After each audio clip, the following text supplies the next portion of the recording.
That's a really sharp question. Because at first glance, it does feel scattered.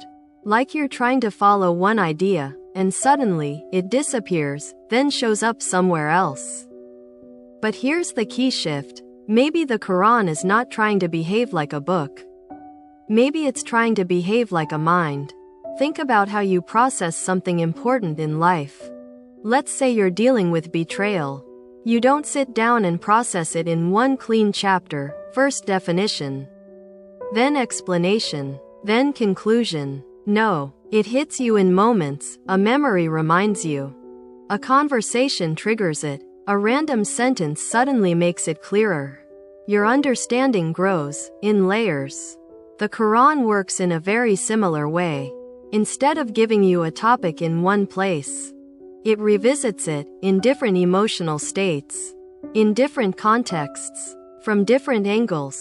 So the topic doesn't just inform you, it forms you. Let's make it more concrete. Take the story of Prophet Adam. You don't get one full, linear story. Instead, you get fragments. In one place, the focus is on knowledge, teaching Adam the names. In another, it's about temptation and fall. Somewhere else, it highlights repentance and return. And in another, it becomes a lesson about human dignity versus arrogance iblis. Each time you encounter the story, it feels like, wait, I've seen this before, but now it means something deeper. So instead of one story, you get a multi-dimensional model of being human. And that's the point. If it were all in one place, you would read, understand, move on. But because it's distributed, you encounter, reflect, re-encounter, reinterpret. It stays alive inside you. And here's a deeper layer most people miss. This structure forces you to participate. You have to connect the pieces, recall earlier parts, compare contexts. You're no longer a passive reader. You become an active thinker. So what looks like scattered is actually a very intentional design, not to organize information, but to shape consciousness over time. Let me ask you something back. Have you ever noticed that something you read in the Quran felt completely different the second or third time you encountered it, even though the words didn't change?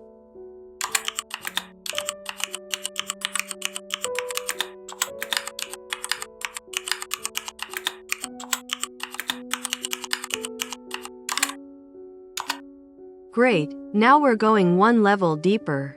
Because if the only answer was to make you think, that would be interesting, but not sufficient. There's actually a structural intelligence behind this design. Let's unpack it step by step. 1. Contextual reframing. Same truth, different situation. When a topic appears in different surahs, it's never dropped randomly. It's reframed to match the theme of that surah. Think of it like this. You have one concept, say patience. In one place, patience is shown in the middle of suffering. In another, it's tied to victory. Somewhere else, it appears in daily discipline. Same concept, different environments. Real-life analogy. A coach teaches discipline. In the gym, it means pushing your body. In business, it means consistency. In relationships, it means emotional control. Same word, but it expands through context. 2. Cognitive reinforcement, memory architecture.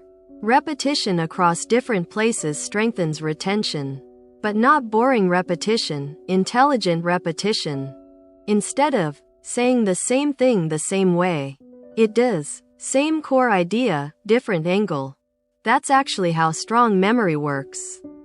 If you hear one idea, in a story, in a warning, in a promise, it sticks much deeper. It moves from, I heard this once, to, I recognize this pattern everywhere. 3. Nonlinear depth, layered understanding over time. A linear book gives you, level 1, level 2, level 3, but the Quran gives you, level 1, then later level 3. Then you go back and discover level 2. It's almost like the structure is, you are not ready for everything at once. Example in real life, you watch a movie as a kid, it's just a story. You watch it again as an adult, suddenly it's about meaning, loss, identity. The content didn't change. You did. The distributed structure allows meaning to unlock as you grow. 4. Emotional synchronization, message meets your state. This one is subtle, but powerful. Because the Qur'an isn't always read in one sitting. It's encountered in moments of life. So when a topic reappears, in fear, in hope, in confusion, it meets you exactly where you are. Imagine if all verses about hope were in one chapter. If you're struggling and randomly open somewhere else, you might miss it. But now, hope is distributed across the text, so it can find you in different states. 5. Network meaning, interconnected system, not isolated blocks. This is the most architectural advantage.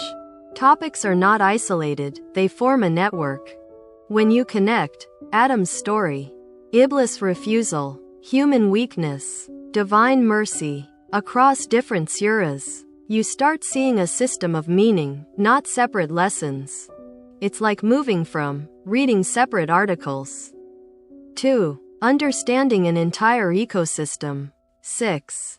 Engagement by design, forcing active reconstruction. A linear structure lets you stay passive, but this structure forces you to recall, compare, reconstruct. You become a participant in meaning making. And here's the interesting part. The more effort something requires to mentally reconstruct, the deeper it embeds. So structurally, what's happening? It's not scattered content. It's contextualized, reinforced, layered, emotionally adaptive, networked, participatory. Let me compress it into one idea. A normal book tries to transfer information. This structure is designed to build a living mental model. Blank, underscore, blank. Now here's where it gets really interesting. If this structure is so powerful, why don't we write like this? Not textbooks, not articles. Even most deep content today is still linear. Why do you think that is?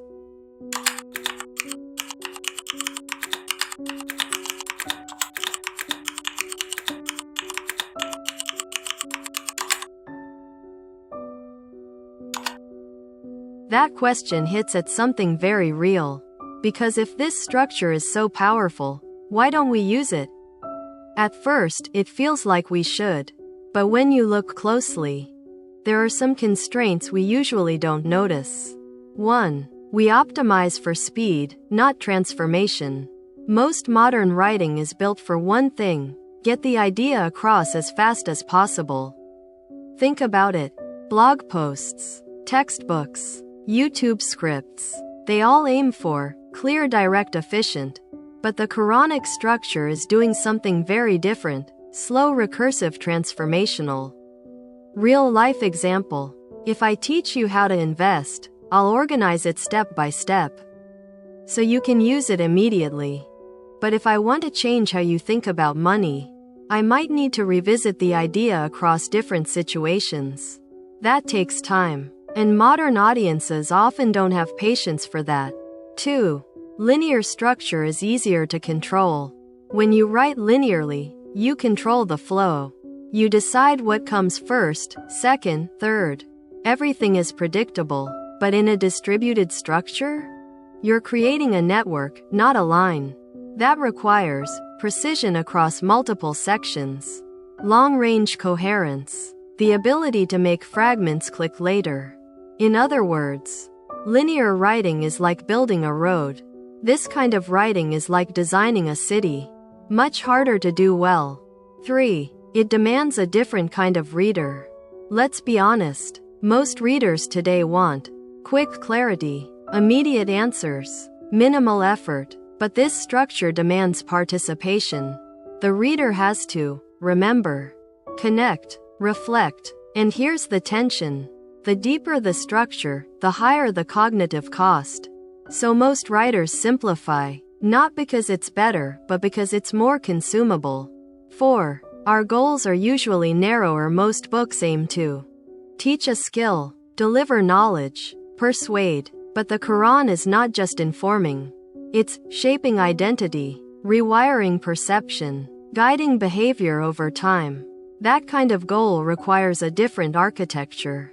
You can't reshape a human being with Chapter 1, Chapter 2, Conclusion. It's just not enough. 5. We actually do use this structure, but unconsciously. This is the interesting twist. We do use distributed storytelling, just not in formal writing. Where? Movies, TV series, long-form storytelling. Think about a good series. A theme appears in Episode 1, subtle hint. Episode 4, conflict. Episode 9, resolution. That's not linear. That's distributed meaning. And it works really well. So it's not that humans can't do it. It's that we reserve it for story, not knowledge. 6. Because it's risky if you do this wrong, it feels confusing. It feels disorganized. The audience drops off. Linear writing is safe. Distributed writing is powerful but fragile. So the real answer is, it's not that we don't know this method. It's that it's harder to build, harder to consume, harder to control, and riskier to execute. But here's the deeper insight. Modern writing is optimized for clarity and efficiency. This structure is optimized for depth and transformation. And usually, you can't fully maximize both at the same time. Let me leave you with one thought. If someone did master this kind of structure today, and used it in books, videos, or even YouTube content, do you think people would find it confusing? Or would it feel unusually powerful, even if they can't explain why?